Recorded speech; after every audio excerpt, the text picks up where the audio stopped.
আমরা ফুটবল খেলতে যাই, ফুটবল খেলার পরে ভাইয়া ও সামিনা বলতেছে যে ভাইয়া আমরা গোসল করি, তারপরে বলতেছে চলো তাহলে গোসল করে না। গোসল করার পরে কতক্ষণ পরে মানে আমরা উঠে যাই, ওকে বলছি চলো উঠে যাই, তো না কথা না শুনে মানে চলে যাই দূরে যাওয়ার পরে আমরা ওকে মানা দিয়ে কাছে চলে আসি, মানে পাড়ে চলে আসার পরে একজনে বলে ভাই ওরা ডুবে যাচ্ছে।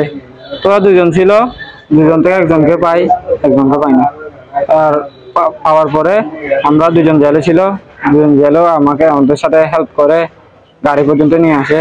গাড়ি থেকে নৌবাহিনী ছিল, নৌবাহিনীরা ওরা ভিডিও করে আমাদের সাথে মানে কিছু করে না, হেল্প করে না আমাদের সাথে। টনটনটা নিয়ে এখানে সদর হাসপাতালের পরে বলে মৃত্যু ঘোষণা করে।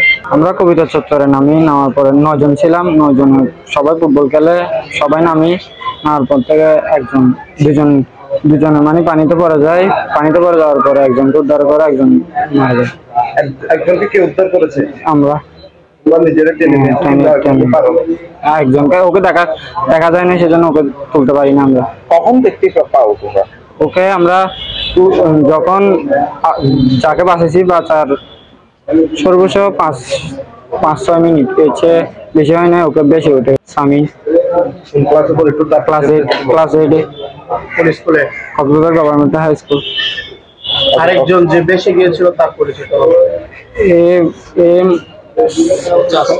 আশরাফ, ফুফাতো ভাই। ঠিক আছে, ও কোথায় পড়ে? Cox's Bazar government high school. Same ক্লাসে? হ্যাঁ, সেম ক্লাসে।